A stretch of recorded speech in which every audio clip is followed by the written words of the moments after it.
ये आप देख सकते हैं कि ये 2 महीने के बाद लगातार बंदी थी ये गाय, तो इनको मैंने बड़ी मुश्किल से छुड़ाया था। पौंग झील के किनारे खाली जमीन पर प्रतिबंध के बाद साधन संपन्न लोगों द्वारा खेती होने पर पर्यावरणवादी एवं पक्षी प्रेमी मिल्खी राम शर्मा ने वन्य प्राणी विभाग पर कड़ा रुख अपनाया है। मिल्खी राम शर्मा ने कहा कि पौंग झील के किनारे राजनीतिक दबाव के कारण वन्य प्राणी विभाग द्वारा प्रतिबंध के बाद भी खेती करवाई जा रही है तथा वन्य प्राणी विभाग साधन संपन्न लोगों के हाथों की कठपुतली बन गया है। उन्होंने कहा कि खेती होने से प्रवासी पक्षियों व बेसहारा पशुओं पर काफी अत्याचार हो रहा है। बेसहारा पशुओं को बाहुबली डंडों व पत्थरों से मार रहे हैं तथा प्रवासी पक्षियों का शिकार कर रहे हैं। उन्होंने कहा कि सुप्रीम कोर्ट के आदेशों की शर्तें वन्य प्राणी विभाग द्वारा धज्जियां उड़ाई जा रही हैं। उन्होंने कहा कि जल्द ही इस मुद्दे को दोबारा से हाई कोर्ट में उठाया जाएगा तथा अधिकारियों और कर्मचारियों के खिलाफ याचिका दर्ज करवाई जाएगी। ज्वाली से सिब्बू ठाकुर की रिपोर्ट।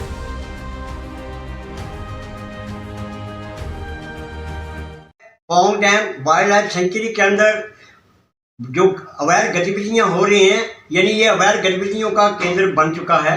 दूर दराज से आए हुए जो प्रवासी पक्षी हैं अनेक प्रजातियों के, उन पर बड़े अत्याचार हो रहे हैं। गहरी खुदाई हो रही है, यहाँ पर 150 लगभग यहाँ पर ट्रैक्टर चला हुआ है और जो कोई पशु जा रहा है, किसी स्थानीय कोई पशु भी जा रहा है, उसको भी पत्थरों से ये मार रहे हैं।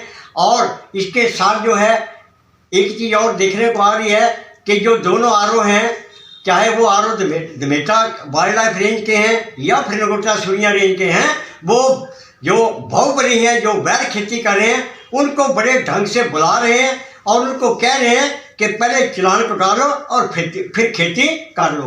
तो रात दिन लगातार खेती हो रही है और बार बार हमने अब रिक्वेस्ट किया दोनों आरों से कि भाई थोड़ा बहुत ये पक्षियों की तरफ देखो, कोई नहीं मान रहा साहब। और गायों पर बड़े अत्याचार हो रहे हैं, पक्षियों पर बड़े अत्याचार हो रहे हैं और बाड़बंदी जो है, तारबंदी भी शुरू हो चुकी है।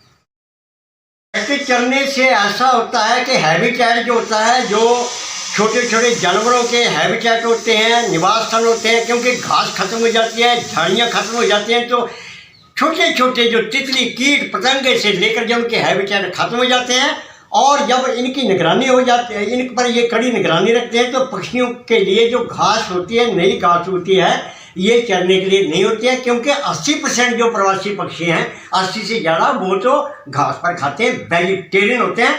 तो ये इस समय विभाग का नियंत्रण नहीं है। विभाग ने अपना नियंत्रण राजनीतिक तौर पर प्रभावशाली कुछ राजनेताओं के पीछों के जो लोग हैं और इनको जो है ये बड़े साधन संपन्न है, प्रभावशाली है, इनके हवाले नियंत्रण दे चुका है। यानी सेंचुरी को इस समय अवैध गतिविधियों का देश में सबसे बड़ा केंद्र बन चुका है। ये जो भाई जागर सिंह ने कहा कि ये गायों पर भी अत्याचार होते हैं, तो ये पिछले साल 1.5 साल पहले इन्होंने क्या किया था कि कोई चब्बा नाम का गांव है, मैंने सुना, तो वहाँ पर इन्होंने गायों को होड़ दिया था। यानी 5-6 कनाल जगह में इन्होंने क्या किया था कि घनी तार लगाकर जो मैं इनको जो था होड़ा था, और झड़ियों में जब बड़ी ठंड थी, इन्होंने 2 नौकर भी रखे हुए थे, तो कई गायें मर गई थी, 7 दिन झड़ी रही थी जनवरी 2022 में। तो मैंने बाग से बार बार रिक्वेस्ट किया, डीएफओ से बार बार रिक्वेस्ट किया, लेकिन मेरी किसी ने नहीं सुनी।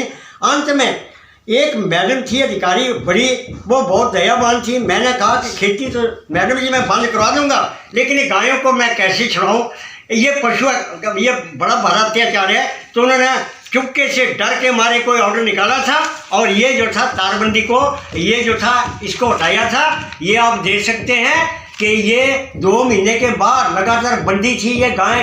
125 और 150 के बीच में ये गाय बंदी थी चब्बा नाव के स्थान पर बांसों की प्लांटेशन में। तो इनको मैंने बड़ी मुश्किल से छुड़ाया था। इस मामले को बहुत ही जल्दी माननीय हाई कोर्ट और माननीय सुप्रीम कोर्ट ऑफ इंडिया के नोटिस में लाया जा रहा है। सुप्रीम कोर्ट के, क्योंकि सुप्रीम कोर्ट के ऑर्डर का उल्लंघन हुआ है, तो वहाँ तो कंटेम्प्ट प्रोसीडिंग चलेगी, लेकिन हाई कोर्ट का जो है ये इन्होंने एफिडेविट दिया है और जो ये वाइल्ड लाइफ की धज्जियां उड़ा रही हैं। सबसे बड़ी बात है ये अधिकारी बड़ी भूल कर चुके हैं, क्योंकि हाई कोर्ट का जो हमारी रिपोजिशन में नोटिस आया था कि what measures will have been taken to this curb these illegal activities। तो इन्होंने लिख कर दिया था, तो भाई हमने लिख कर दे दिया कि खेती बंद हो चुकी है, तो केस खत्म हो गया। जो ही 1 नवंबर को केस खत्म हुआ, उसके बाद एक रणनीति के तहत दोबारा खेती शुरू कर दी। ये है हाईकोर्ट, इसका कड़ा नोटिस लेगा और बहुत ही जल्दी जो है इसका जो परिणाम है, सुखद परिणाम सामने आएंगे।